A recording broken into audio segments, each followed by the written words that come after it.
안녕하세요. 경제세미나 아나운서 원석현입니다. 기업이 많은 사람들을 고용해서 제품을 만들고 부를 창출하던 시대가 저물고 있습니다. 이제 물건이 아닌 서비스를 팔고요. 서비스를 공짜로 제공하면서도 기업이 수익을 올리고 있죠. 또 고객 한 사람 한 사람이 영업사원의 역할도 해내고 있는데요. 이런 것이 가능한 것은 사람과 사물, 서비스 등을 연결해서 새로운 가치를 창출하는 비즈니스가 기존 산업들을 대체해 나가고 있기 때문입니다. 대표적인 성공 모델로 웹을 기반으로 한 다국적 기업들이 많이 떠오를 텐데요. 오늘 경제세미나 시간에는 연결이 지배하는 세상을 주제로 서울대학교 노상규 교수의 강연을 준비했습니다. 김성애 리포터가 취재했는데요. 어서 오세요. 안녕하세요. 서울대학교 노상규 교수의 강연은 한국능률협회에서 신임 임원들을 대상으로 진행한 소규모의 강연이었는데요. 네. 일방적인 강연이라기보다는 1대1 질문도 받아가면서 다소 편하게 진행되었습니다. 오가닉 미디어. 오가닉 비즈니스. 이제 이 오가닉을 보통 이제 유기농이란 단어로 떠올리실 텐데요. 노 교수의 오가닉은 스스로 살아서 진화하는 유기적인 비즈니스를 얘기하고 있습니다. 예. 그러니까 고객 간의 작은 연결에서 시작해서 네트워크를 만들고 이 네트워크를 자산으로 더 많은 연결을 만드는 비즈니스를 얘기하고 있습니다. 네. 노상규 교수는 서울대학교 경영대학 교수로 재직하면서 오가닉 미디어 랩을 공동 운영하고 있고요. 경영대 출신이지만 인터넷이 어떻게 우리 생활을 변화시키는지에 대해서 관심을 가지고 있어서 IT 분야의 여러 스타트업을 공동 창업하기도 했습니다. 그랬군요. 그리고 2시간 정도 이 노 교수 강연 후에는 오가닉 미디어의 저자인 윤지영 박사의 오가닉 마케팅에 대한 강연도 곁들여져서 더욱 풍성한 연결에 대한 이야기를 나눌 수 있었습니다. 네. 자, 그럼 지금부터 연결이 지배하는 세상을 주제로 한 서울대학교 노상규 교수의 강연을 들으시겠습니다.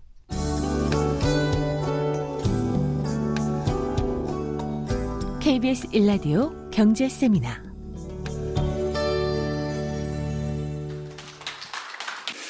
여러분들 비즈니스의 미래에 대해서 고민 많으시죠, 요즘에? 그죠? 어떤 고민이 있어요? 많은 기업들과 얘기해보면 크고 작건 간에, 그리고 특히 이제 성공한 기업들일수록 더 걱정이 큰 게요. 지금까지 우리가 예를 들어서 차를 만들어서 성공했는데 이게 앞으로 차가 정말 필요할지 모르겠다.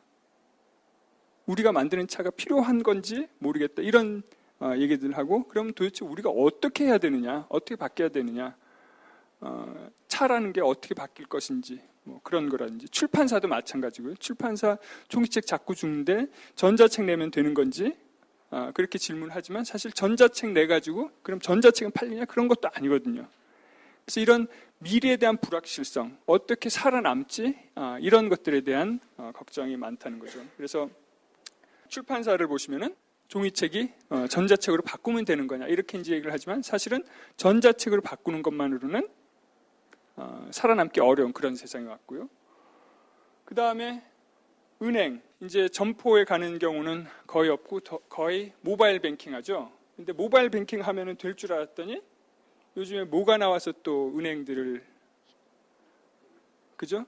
무슨 페이 해가지고 나오고, 소위 핀테크라고 그래서 은행이 이제 없어도 돼요, 뭐 이런 기업들이 나오고 있다라는 거죠. 그럼 은행이라는 게 도대체 앞으로 어떻게 살아남아야 될지, 이런 이슈들도 존재를 하는 거고요. 소매점도 마찬가지라는 거죠. 매출이 정체가 돼가지고 이 문제를 어떻게 해결해야 될지 계속 고민하고 있는 그런 상황인데, 그러면은 온라인 쇼핑몰 만들면 되지 않느냐 해서 온라인 쇼핑몰 만드는데 어떻게 되죠? 생각처럼 안 되는 거예요. 그래서 왜 이런 일이 벌어지는지에 대해서 우리가 고민을 하다 보니까 가장 잘하는 게 뭔가요? 이런 문제에 닥쳤을 때 벤치마킹이죠. 벤치마킹이 좋게 말하면 벤치마킹이고 나쁘게 말하면 뭐죠? 이제 잘 나가는 회사를 베끼는 게 기본적으로 우리나라 기업들이 잘 해온 소위 이제 패스트 팔로워로서 잘 해왔는데, 근데 문제는 뭐냐 하면은 요즘에 잘 나가는 회사들이라고 보면 이제 구글이나 아마존이나 페이스북, 넷플릭스, 에어비앤비, 우버 이런 회사들을 드는데, 이런 회사를 베끼려고 해도 베낄 게 없는 거예요. 기능적으로 여러분들이 하드웨어라면 그거를 까보고 뭐 하지만 저기는 까볼 게 별로 없는 거예요. 그러다 보니까 저기 있는 기능들을 베끼지만 여전히 별 효과가 없는, 전혀 효과가 없는 이런 현상들이 벌어지고 있다는 거죠. 자, 왜 벤치마킹이 통하지 않느냐? 본질이 변했기 때문에. 우리가 알고 있던 세상이 아니라 완전히 새로운 세상에 왔기 때문에 그렇다는 거죠. 그 본질이 어떤 본질이 변한 거냐? 모든 게 연결된다는 겁니다. 여러분들이 웹이라는 걸 보시면 웹에 왜 가세요? 인터넷, 웹사이트, 컨텐츠 보러 가시죠? 그죠?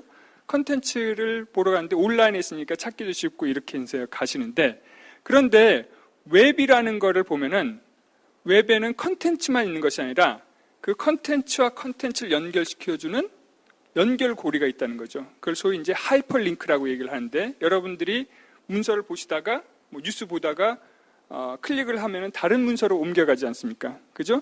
그 링크를 이제 하이퍼링크라고 그러는 거죠. 그러니까 옛날에는 문서가 따로따로 하나씩 존재를 했다라면은 웹으로 올라가면서 전부 다 연결이 되어 있는 그런 구조라는 거죠. 그러면 여러분들이 생각하실 때, 아니 연결된 게 얼마나 큰 가치가 있냐 이렇게 생각하실 수 있을 것 같아요. 저 가치를 이용해서 돈을 엄청나게 버는 회사가 있습니다. 어느 회사일까요? 구글입니다. 그죠? 구글이라는 회사가 돈을 긁어 모으고 있는 거죠. 자, 여러분들이 한번 생각해 보세요. 웹사이트에 지금 이 순간에 링크가 전부 다 사라졌다고 한번 생각해 보세요. 같은 가치일까요? 완전히 다른 가치겠죠? 어떻게 보면은 링크가 하나도 없다면은 인터넷이라는 게 정보의 지금도 쓰레기 얘기를 하기도 하지만 정보의 바다라기보다는 정보의 쓰레기 더미일 수밖에 없는 그런 세상이다, 이렇게 볼 수 있을 것 같고요. 그 다음에 그런 문서의 연결에서 시작된 것이 사람의 연결로 가기 시작했던, 사람의 연결을 해서 돈 많이 번 회사가 어떤 회사죠? 페이스북이죠. 페이스북 16억 명이 요즘에 이제 사용한다라고 그러는데 엄청나죠. 페이스북 같은 경우도 페이스북의 가치가 어디 있느냐를 생각해 보시면은 친구 관계에 있다라는 거예요. 사용자가 아니냐라고 생각하실지 모르겠지만, 만약에 페이스북에 친구 관계가 사라졌다고 생각해 보세요. 16억 명이 있지만 그 친구 관계가 사라지는 순간 페이스북의 가치는 어떻게 될까요? 사라진다라고 봐도 과언이 아니라는 거죠. 과거에는 연결이라는 것이 큰 가치 역할을 하지 못했는데 인터넷이 나오면서 웹이 연결되고 사람이 연결되면서 그것이 굉장히 중요한 가치로 자리 잡게 됐다는 겁니다. 그런데 이런 것들이 여기서 멈추는 것이 아니라 모든 것이 연결되는 세상이 오고 있다는 거죠. 그래서 저희 집에 가면은 거의 모든 게 다 연결되어 있어요. 그래서 말로 불도 끄고 켜고 이런 것도 하고요. 그 다음에 이제 지오펜스를 쳐놓거든요. 지오펜스라고 그래서 그 집을 중심으로 예를 들어서 500m 안에 지오펜스를 쳐놓고 있으면은 저희 집사람이 집으로 오다가 500m 안으로 들어오면은 저한테 알림이 옵니다. 아주 좋죠? 등등 모든 게 다 연결되어 있는 그런 상황인데, 근데 이제 이거는 약간의 편리함을 위해서 하는 건데, 사실 이런 것들이 다 연결됨으로써 완전히 새로운 비즈니스들이 이제 나오고 있는 것이 문제다, 이렇게 생각하시면 될 것 같아요. 그런 부분에 대해서 이제 좀 더 설명드리도록 하겠습니다.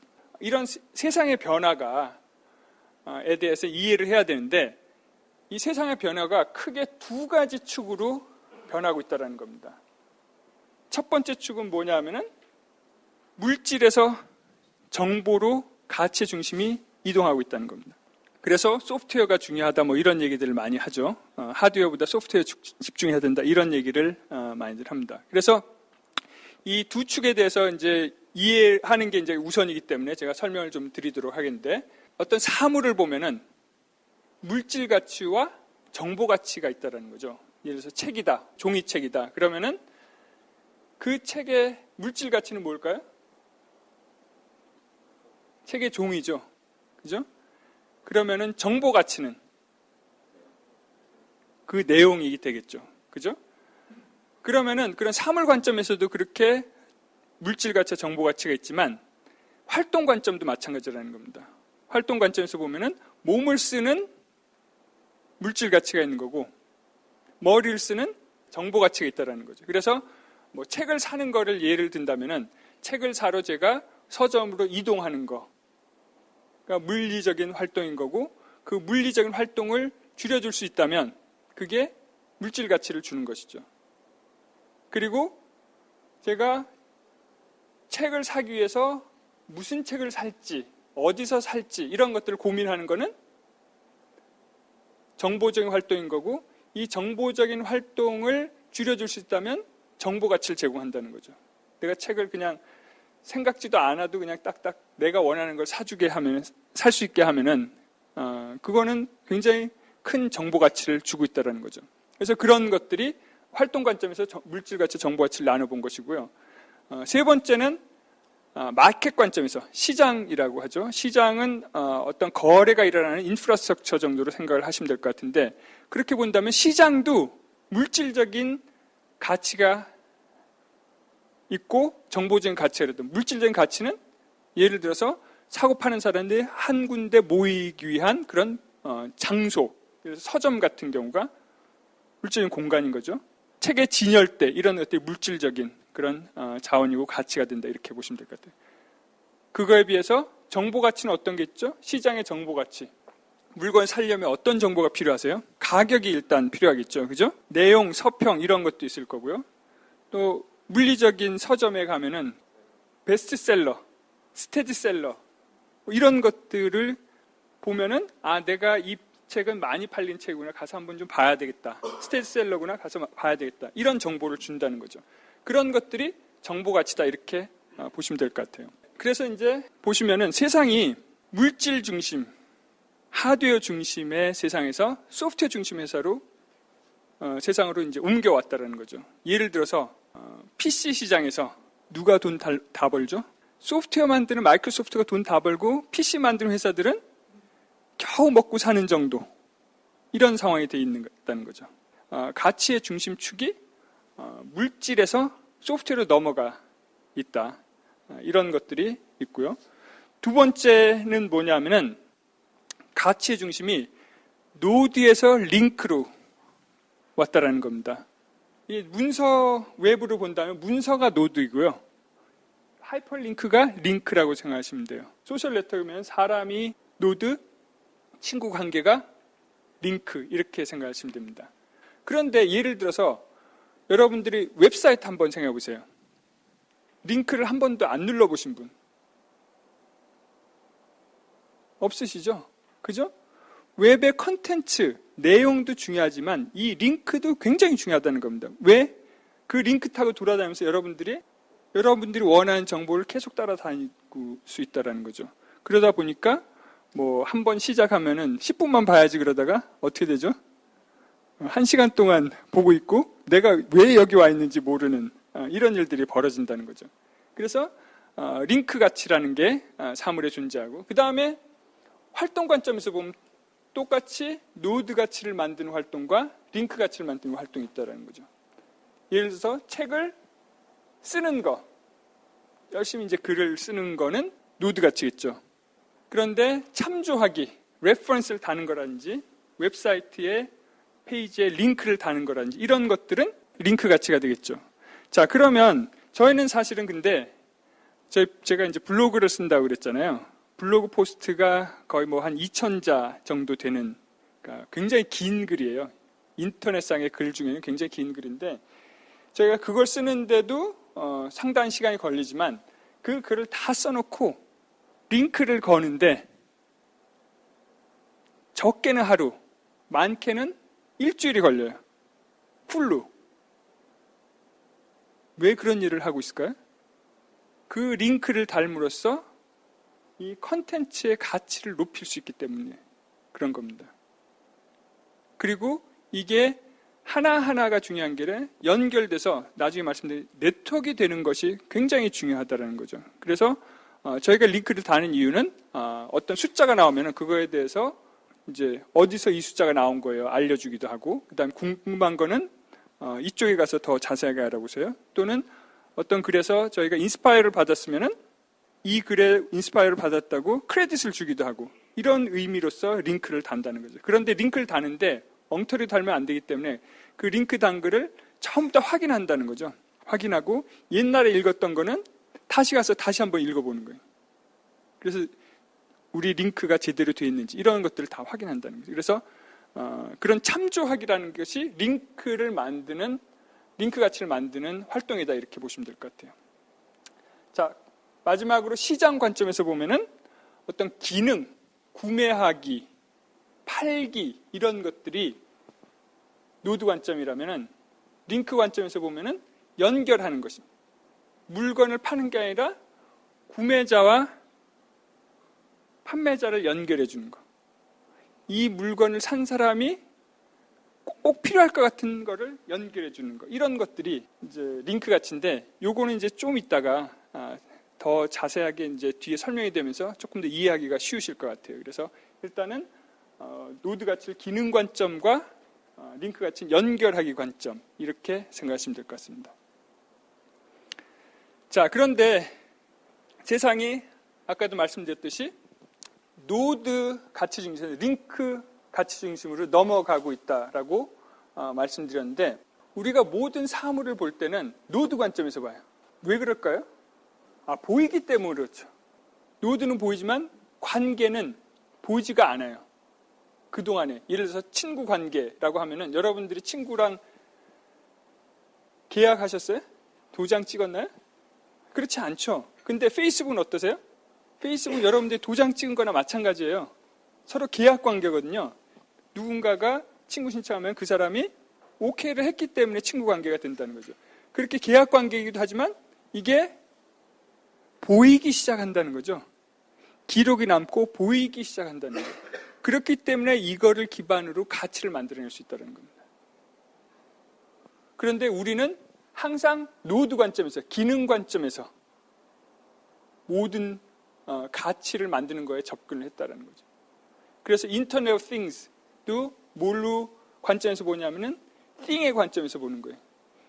연결을 할 수 있는 thing을 어떻게 잘 만들지를 생각을 하는데, 그게 아니라 어떤 연결을 만들 건지에 대한 고민이 앞서야 된다는 거죠. 자, 그래서 이렇게 이제 넘어가기 시작했는데, 두 가지 축으로 사사분면을 만들 수 있습니다. X축으로는 노드 링크, Y축으로는 하드웨어, 소프트웨어 또는 피지컬 엘리먼트, 인포메이션, 이렇게 이제 나누면은 저렇게 해놓고 대표적인 회사들을 제가 해놓은 거죠. 자, 그러면은 오른쪽 위에 있는 구글은 뭐에 기반한 회사인가요? 소프트웨어 기반하고 링크의 가치, 조금 더 정확하게 얘기하자면 네트워크 가치라고 보는 게 맞는 게, 링크라는 거는 노드가 존재하지 않으면 있을 수가 없는 거잖아요. 그렇기 때문에 네트워크 가치라고 보는 게 더 맞는데, 어쨌든 제가 대비하기 위해서 노드 링크 이렇게 이제 만들어 놓은 겁니다. 그런데 구글이라는 회사는 웹의 링크를 잘 활용한 것도 있지만, 구글의 목적은 뭐냐면은 컨텐츠를 만든 회사인가요, 저희가? 구글에서 만든 컨텐츠 혹시 보셨어요? 검색과 관련해서. 누가 컨텐츠 다 만들어줬죠? 그죠? 사용자들이 다 만들어주고, 구글이 하는 역할은 뭐냐면은 그 정보를 찾는 사람과 그 정보를 제공한 사람을 연결시켜주는 거에만 집중했다는 거죠. 그래서 연결해주는 거를 기반으로 지금까지 커온 회사다, 이렇게 보시면 될 것 같아요.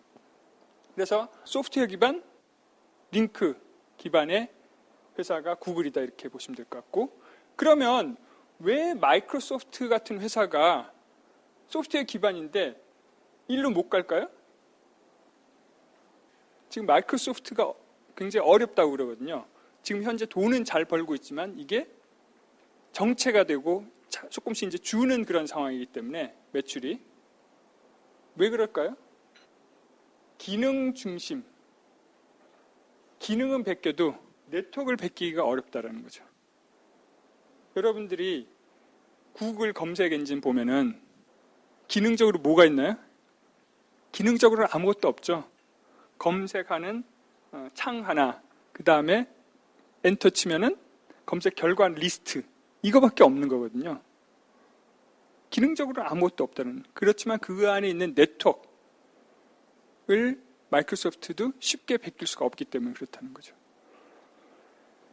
그래서 사실은 어떻게 보면은 왼편과 오른편 이 축 사이에는 엄청난 장벽이 있는 겁니다.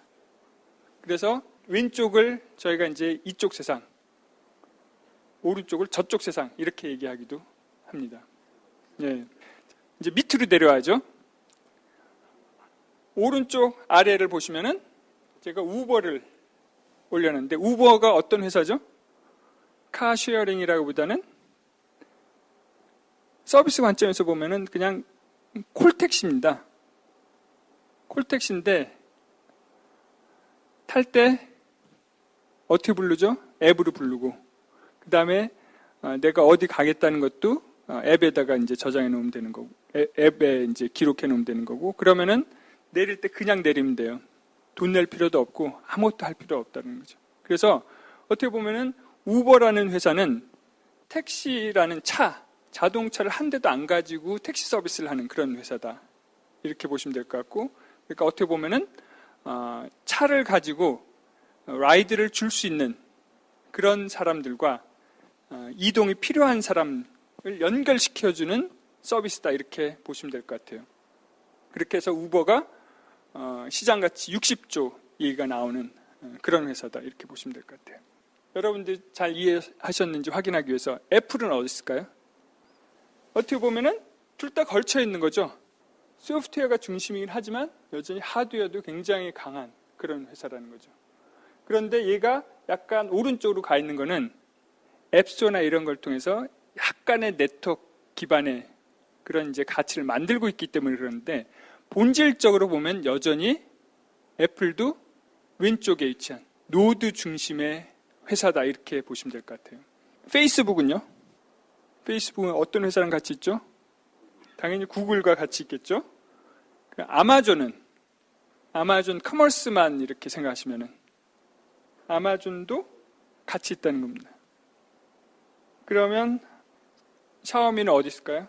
샤오미는 어떻게 보면은 하드웨어를 만드는 회사, 핸드폰을 만드는 회사라고 대부분 그렇게 생각을 하지만 핸드폰을 매개로 네트워크를 만드는 회사인 거예요. 그게 사용자의 네트워크이기도 하고 그 다음에 사물의 네트워크이기도 하고요. 그 네트워크가 가치가 되고 그렇기 때문에 여기다가 뭘 팔아도 다 팔리는 거예요. 요즘에 뭐도 파는지 아세요? 자전거. 카본으로 된 이제 자전거. 그리고 얘가 이제 스마트 자전거인 거죠. 다 연결이 돼 있는. 샤오미에서 나오는 모든 제품은 다 연결됩니다. 핸드폰으로 다 컨트롤할 수 있고 그렇게 돼 있는 거거든요. 그래서 이런 사물의 네트워크를 또 만들고 있다. 자, 그러면 좀 더 구체적으로 들어가서 보도록 하겠습니다. 자, 월마트와 아마존을 비교하면서 이 두 개가 이쪽 세상과 저쪽 세상, 왼쪽과 오른쪽 세상을 비교해 보도록 하겠는데요. 여러분들 월마트는 잘 아시죠? 어떻게 보면은 매출액 기준으로는 세계 최대 리테일러다 이렇게 보시면 될 것 같고 아마존은요 온라인 소매상, 온라인 리테일러, 가장 큰 온라인 리테일러라고 볼 수 있는데 사실 아마존에 대해서는 많은 분들이 그냥 리테일러 정도로만 생각하시는데 사실은 아마존은 그거보다 훨씬 더 많은 것을 가지고 있는 회사인데요. 자기들은 온라인 리테일러가 아니고 테크놀로지 컴퍼니라고 생각을 해요. 그래서 아마존에 대해서 잠깐만 살펴보도록 하겠습니다. 제가 저기 이렇게 그래프를 그려놓은 게 뭐냐면은 매출액입니다. 그런데 저 그래프가 막 올라가고 있죠. 연평균 한 20% 정도 성장하고 있는데 저 그래프만 보면은 금방 만들어진 회사, 그죠? 초기의 회사들이 성장하는 것처럼 보이는데 지금 이제 20년 된 회사고, 근데 이 단위를 보시면은 2014년에 890억 불, 거의 100조 정도 되는 거죠. 그게 어떻게 됐나요? 1년 사이에 1070억 불, 그러니까 뭐 130조 이렇게 된 거죠. 근데 이 추세가 앞으로 계속 갈 거라고 생각합니다. 어떻게 이게 가능한가요? 여러분들 회사 저렇게 컸으면 좋겠죠. 어떻게 저게 가능하죠? 저게 가능한 거는 고객들이 아마존을 위해서 일해주기 때문입니다. 자, 그 전에 이제 아마존에 대해서 조금 설명드리도록 하겠는데요. 아마존은 여러분들이 아는 것보다 훨씬 더 기술적인 이노베이션을 많이 한 그런 회사인데요. 대표적으로 들 수 있는 것 중에 하나가 뭐냐면 소위 이제 AWS라고 그래서 요즘에 클라우드 컴퓨팅 얘기 많이 하지 않습니까? 클라우드 컴퓨팅 서비스를 2006년도에 시작했어요. 거의 10년 된 거죠. 근데 그 클라우드 컴퓨팅의 전신은 사실 2002년도에 시작을 한 거고요. 10년간 이 서비스를 키워왔는데, 그래서 지금은 올해 한 12조 정도 매출이 나올 거라고 예견을 하고 있는데, 그런 것들은 지금 아마존이 클라우드 컴퓨팅에 선두고, 그 다음에 뭐 구글, 마이크로소프트 이런 회사들이 이제 쫓아가는. 근데 뭐 나머지를 다 합해도 아마존의 시장 점유율을 못 따라가거든요. 그리고 아마존은 자기들이 한 3, 4년 정도 앞서 있다라고 얘기를 해요. 그렇게 해서 클라우드 컴퓨팅을 만드는, 클라우드 컴퓨팅 이 AWS가 활성화되면서 무슨 일이 벌어졌냐? 어려운 회사가, 어떤 회사들이 어려졌죠? IBM, 선, 델 컴퓨터, 소위 서버를 만드는 회사들이 전부 다 어려졌습니다. 왜? 서버를 안 사거든요, 회사들에서. 그래서 전부 다 이 회사들도 클라우드 컴퓨팅 하겠다라고 얘기를 하는데, 그런 정도로 아마존은 테크놀로지, 기술 기반으로 성장해온 그런 이제 회사다, 이렇게 보시면 될 것 같아요. 자, 그럼 이 두 회사를 조금 비교해 보도록 하겠는데요. 월마트와 아마존을 보시면은 매출액이나 영업이익 측면에서 보면은 월마트가 월등합니다. 월등히 큰 회사죠. 그런데 시가총액 관점에서 보면은 아마존이 작년 말 기준으로 100조 정도 차이 났고요. 지금 기준으로 하면 거의 200조 차이가 납니다. 월마트는 정체하고 있고 아마존은 매년 20% 성장하는 데다가 최근 들어서는 이익까지 내기 시작했거든요. 그동안에 이익을 전혀 내지 않고 있다가 이익까지 내기 시작하면서 하는 상황이다, 이렇게 보시면 될 것 같아요.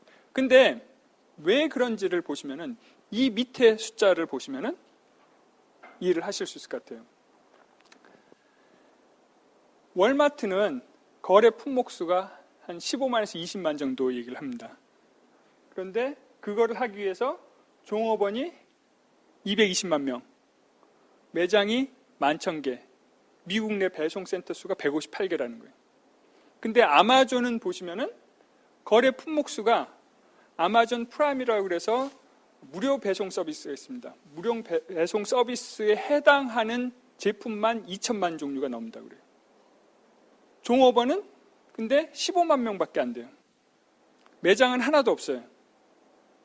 물론 최근에 시애틀에 서점을 만들어가지고 뭐 매장이 하나 생겼다라고 할 수도 있겠지만 그거는 정말 작은 매장이기 때문에 없다라고 하는 게 맞을 것 같고요.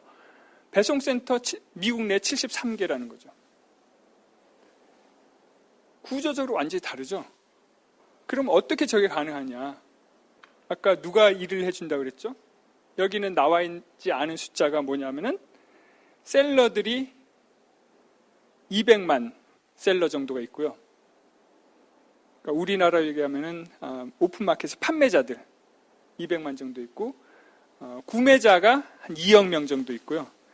그 다음에 이제 어소시스라고 그래서 예를 들어서 저희 블로그 같은 경우 보시면은 이제 링크를 단다라고 그러지 않았습니까? 레퍼런스를 다는데 책의 레퍼런스를 달면은 저희가 누르면 그 링크를 따라가면 아마존으로 가게 돼 있어요. 근데 미국에서는 이 블로그를 운영하거나 이런 사람들이 아마존 어소시에이트로서 돈을 꽤 버는 사람들이 많습니다. 그래서 그런 사람들도 200만이에요. 그리고 구매자가 2억 명이라고 그래서 2억 400만 명이 구매자들은 자기가 좋은 물건을 사기 위해서 액션을 한 게 그게 아마존의 어떤 가치를 높이는 그런 결과가 나오는 그런 거기 때문에 모든 사람들은 자기의 이익을 위해서 자기 인센티브 위해서 일을 하지만 결국은 그것이 아마존의 가치를 높이는 결과를 가져오고 있다. 이렇게 보시면 될 것 같습니다. 여러분들이 여기 종업원 하시겠어요? 아니면 셀러 하시겠어요? 여러분들이 이제는 종업원을 고용하는 것만이 사회에 공헌하는 것이 아니라 소위 말해서 아마존 에코시스템이 커짐으로써 사회에 공헌하는 부분도 있다는 거죠. 그래서 저희가 하는 얘기가 뭐냐면은 이제는 비즈니스와 사회의 경계가 없어진다라고 얘기를 해요. 아주 쉬운 예로 페이스북 한번 생각해 보세요. 페이스북에 활동하고 있는 사람들은 그죠? 페이스북에 가치를 만든 사람들은 페이스북 유저들이지 않습니까? 그죠? 그러면 그 사람들을 경영하는 게 맞나요? 비즈니스 내에 있는 사람들인가요? 아니죠. 그 사람들은 사회에 있는 사람이거든요. 우리가 소위 말하는 사회에 있는 영역에 있는 사람들인데 우리 비즈니스를 위해서 일을 하고 있다는 거죠. 어떻게 보면 컨텐츠를 만들어주면서. 그렇다면 우리가 비즈니스와 기업과 사회의 경계를 그어놓을 수가 없는 그런 세상에 왔다는 거예요. 그런 관점에서 보시면은 꼭 고용을 할 필요는 없다라고 저는 생각을 해요. 이렇게 보시면 될 것 같아요. 매장이라는 관점이 우리가 생각하는 매장 관점에서 접근하는 것이 아니고요. 모든 사물 자체가 뭐가 될 수 있다는 건가요? 그 자체가 상점이 될 수 있다는 관점에서 접근한다는 거예요. 제가 이 컵이 탑이 나면은 이 컵 집으면은 뭔지 알려주고 살 수 있게 해주면 되는 거 아닙니까? 그죠? 아마존과 월마트는 겉보기에는 리테일 인더스트리에 있지만 본질이 완전히 다르다고 그러지 않았습니까? 이런 이제 본질이 다른 비즈니스, 연결이 지배하는 세상의 비즈니스들을 보면은 여기 말씀드렸듯이 구글, 아마존, 에어비앤비, 페이스북, 우버 이런 회사들이 있는데 이런 회사들은 완전히 다른 인더스트리에 있죠. 저 회사들이 우리가 기존의 산업 관점에서 보면 완전히 다른 인더스트리에 있다는 겁니다. 그렇지만 저 회사의 본질은 똑같다는 거예요. 그래서 이 회사들이 어떻게 본질이 같으냐, 이 본질에 대해서 가장 잘 얘기해 준 사람이 누구냐 하면은 아마존의 창업자인 제프 베조스입니다. 이 사람이 뭐라고 그랬냐면은 우리는 물건을 팔아서 돈을 버는 것이 아니다. 구매자가, 고객이 어떤 구매 의사 결정을 잘 하도록 도와주고 돈을 번다는 거예요. 여러분들이 생각하는 방식과 기존에 우리가 비즈니스하는 방식과 완전히 다르죠. 그죠? 리테일러야, 뭐가 가장 중요하죠? 물건 파는 게 중요하죠. 고객이 그 다음에 뭘 하건 간에 전혀 상관 안 는다는 거죠. 그런데 아마존은 고객의 문제를 내가 해결해 줄게. 그러고서 그 자연스럽게 돈이 따라오는 그런 구조로 생각을 하고 있다는 겁니다. 그래서 어떻게 보면 아마존 비즈니스를 저희가 그래서 연결 비즈니스 또는 매개 비즈니스 또는 네트워크 비즈니스 이렇게 이제 얘기를 할 수 있는데요. 그래서 오가닉 비즈니스를 저희가 뭐라고 정의를 하냐면은 고객 간의 작은 연결에서 시작해서 나와 물건과의 관계일 수도 있고 나와 다른 구매자와의 관계일 수도 있고 나와 셀러와의 관계일 수도 있고 이런 작은 연결이 생긴다는 거예요. 아니면은 페이스북 같은 경우 보시면 내가 친구 맺는 거, 그죠? 그런 작은 연결에서 시작해서 네트워크를 만들고 연결이 되면서 이제 네트워크가 되지 않습니까? 그럼 이 네트워크를 자산으로 더 많은 연결을 만드는 비즈니스다 이렇게 정의를 할 수 있을 것 같습니다. 여기서 이제 중요한 것 중에 하나가 뭐냐면 첫 번째 고객 간의 연결이에요. 여러분들이 관계하면은 그러니까 기업과 고객 간의 관계를 주로 얘기죠. 그죠? 내가 어떤 물건을 팔면 아마존과 고객과의 관계를 생각하는데 그게 아니고 우리 물건을 사는 사람들 간의 관계를 말한다는 거죠. 그리고 또 한 가지는 뭐냐 하면은 여기서 네트워크가 자산이라는 거예요. 월마트는 뭐가 자산이죠? 매장이 자산이죠. 근데 요즘 세상에 매장이 자산인가요? 매장이 부채가 되기 시작해요. 은행의 점포가 거의 부채 수준인 거예요. 이런 일들이 벌어지고 있다는 거죠. 요거에 대해서 조금 더 자세하게 살펴보도록 하겠습니다. 물건을 파는 회사가 아니라 연결을 파는 회사라는 거예요. 여러분들이 이제 소위 이제 오픈마켓 가서 물건을 사시려고 검색을 하면은 최소한 셀러 숫자만큼 나온다는 거죠. 그러면 여러분들 어떻게 하셔야 되나요? 들어가서 이제 다 비교해보고 사야 되는 그런 형태인데, 저걸 클릭해보면은 가격순으로 쫙 정리가 돼 있어요. 배송비 포함해서 가격순으로 쫙 정리되어 있으면 여러분들이 어떻게 하면 되나요? 가격과 그 다음에 얘 서비스 레코드 보고 결정하면 된다는 거죠. 그런 이제 이 상품에 관심 있는 구매자와 이를 판매하는 판매자를 아주 쉽게 연결시켜주는 역할을 하고 있고요.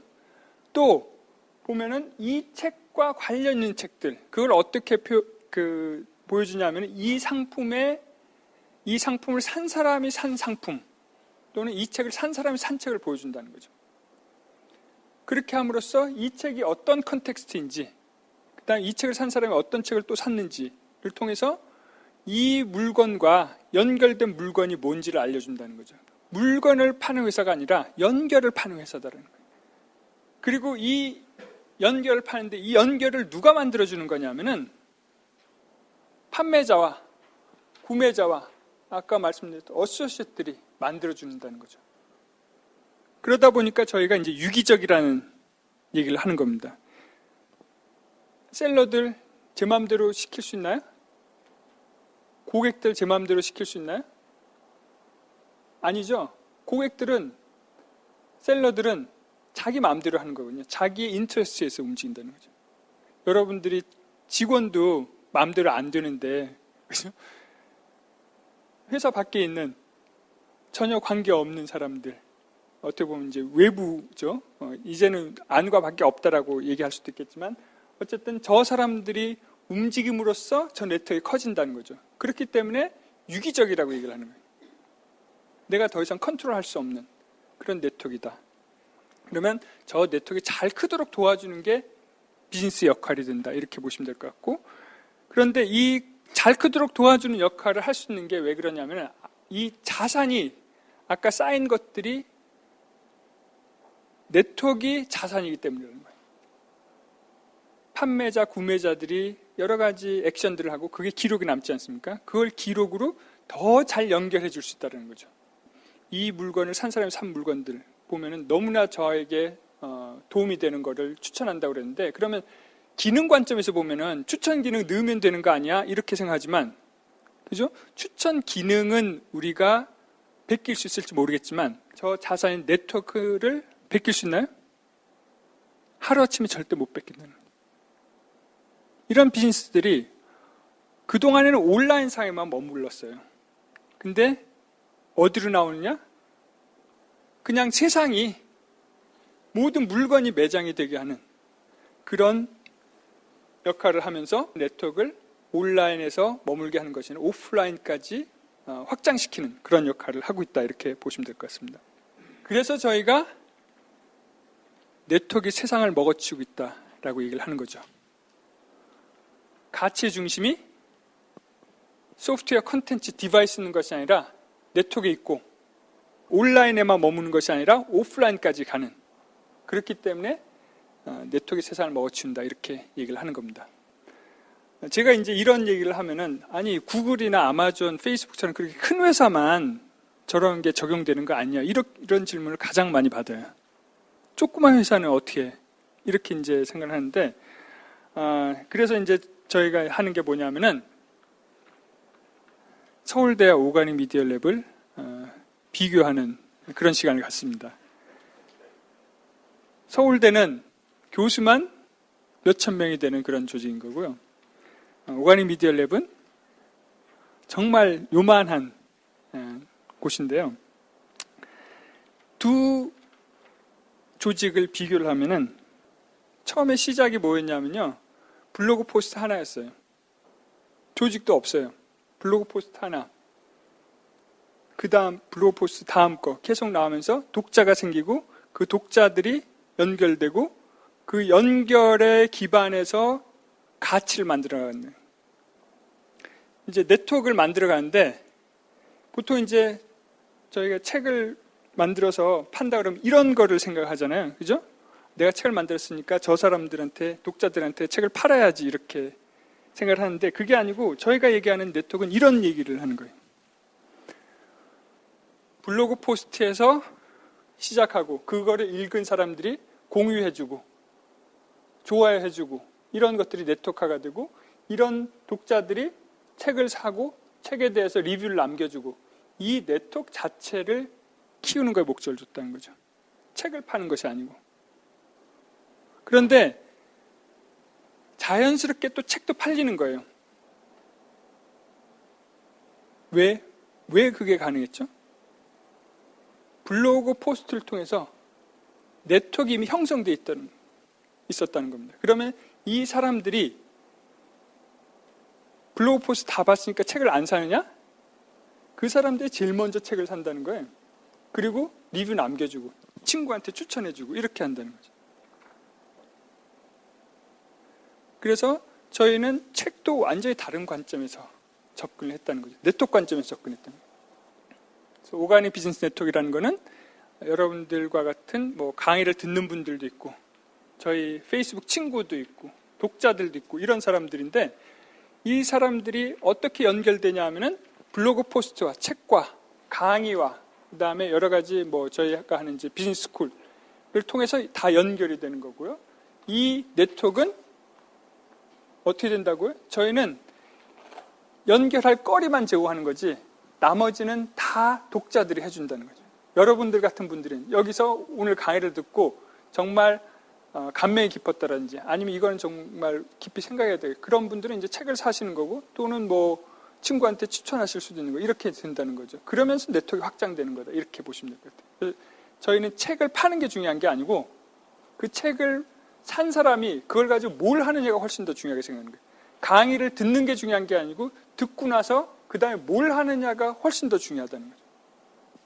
그런 관점에서 접근을 함으로써 이 네트워크를 키워가고 있다, 이렇게 보시면 될 것 같습니다.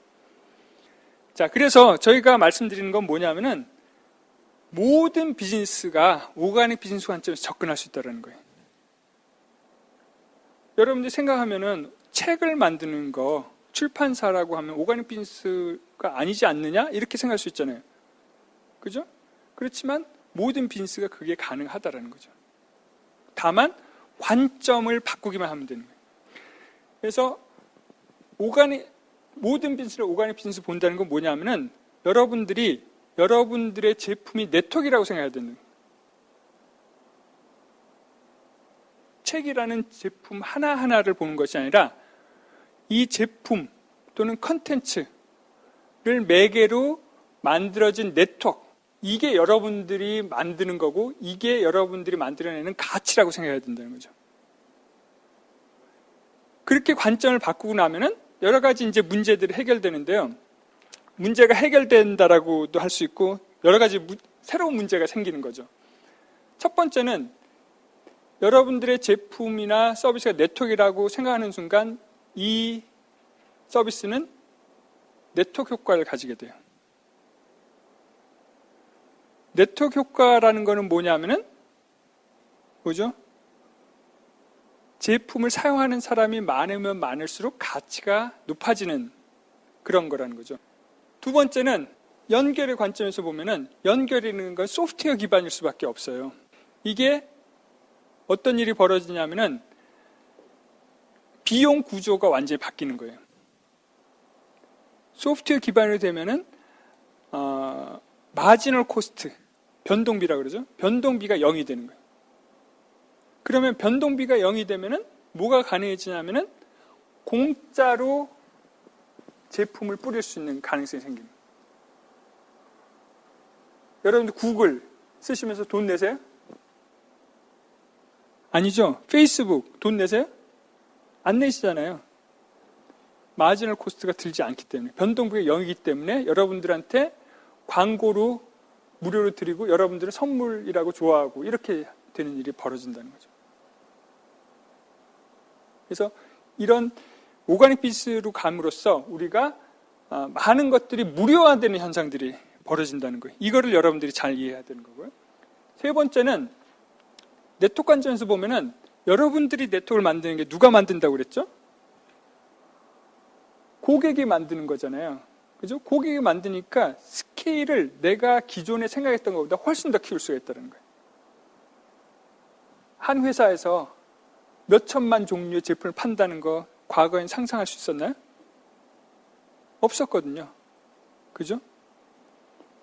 가장 작은 조직으로 어떻게 가장 큰 스케일을 낼까를 항상 고민하는 거예요. 의사결정할 때 여러분들이 보면은 이제 비즈니스를 키울 때는 뭘 키우죠? 조직을 키우잖아요.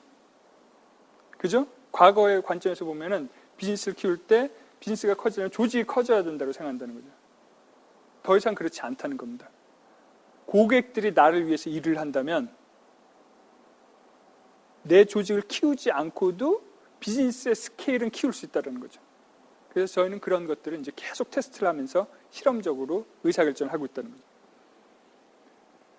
그 다음에 마지막으로 어떻게 보면 가장 중요한 게 뭐냐면은 내 마음대로 안 돼요. 여러분들 다른 비즈니스도 마음대로 안 되지만 이것처럼 마음대로 안 되는 게 없어요.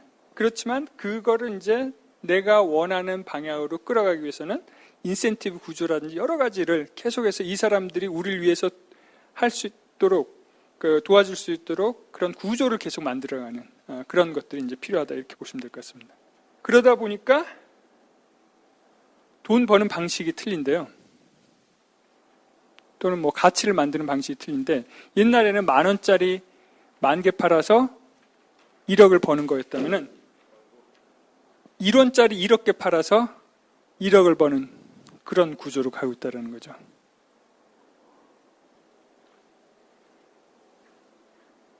마지막으로 이제 결론을 내도록 하겠는데요. 첫 번째 오가닉이라는 거를 이해를 할 수가 없는 거예요.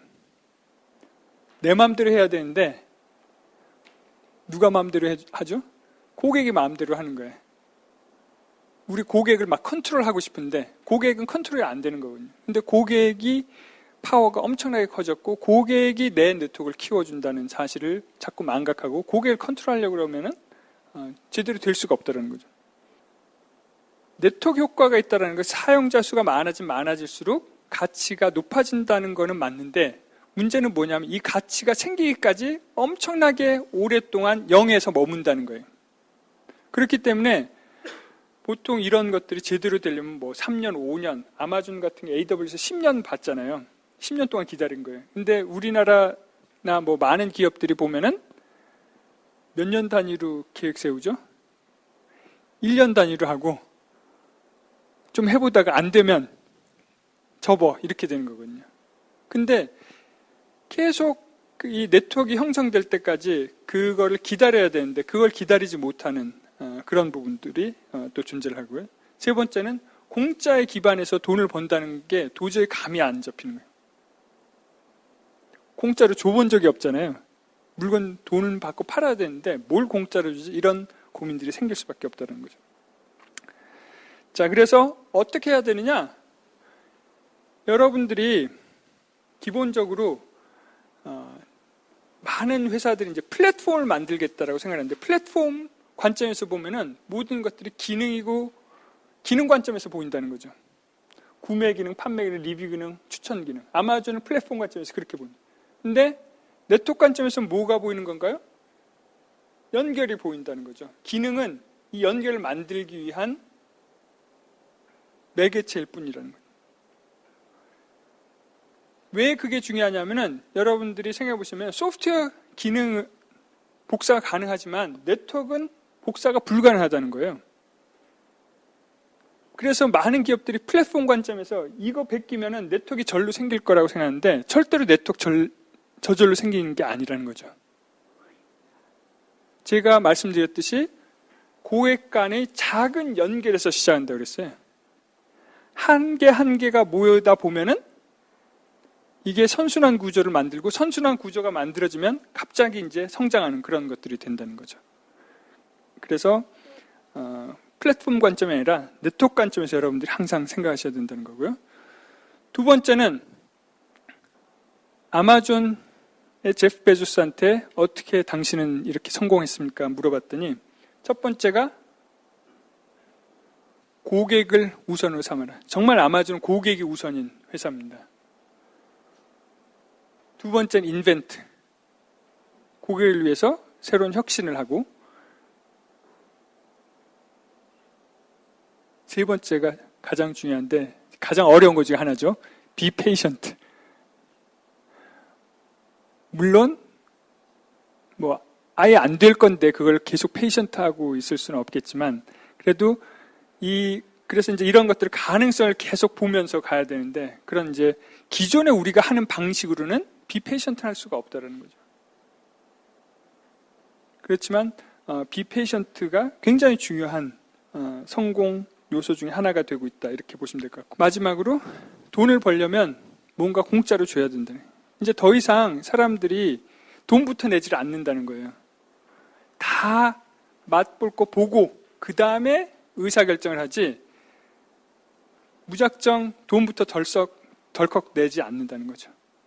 공짜로 줘서 고객을 감동시키고 그 감동을 기반으로 돈을 벌어야 되는, 더욱더 큰 감동이 몰려올 겁니다. 네, 서울대학교 노상규 교수의 강연 연결이 지배하는 세상이었습니다. 변화와 생존을 고민하고 있는 지금의 많은 기업들이 바라봐야 할 것은 바로 변화의 본질인 것 같습니다. 가치의 중심이 왜 물질에서 정보로, 사물에서 연결로 이동하는지, 비즈니스를 왜 살아있는 네트워크의 관점에서 봐야 하는지 좀 더 이해하고 변화해 나가야 그 가치를 인정받을 수 있을 것 같네요. 저는 경제세미나 함께해 주신 여러분 고맙습니다. 안녕히 계십시오.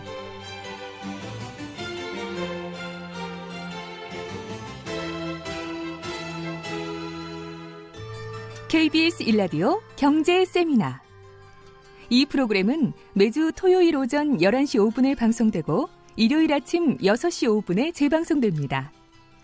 유익한 강연을 선별해서 방송하는 경제세미나는 라디오와 인터넷, 스마트폰 애플리케이션 KBS 콩으로 실시간 혹은 방송 후 다시 들으실 수 있습니다.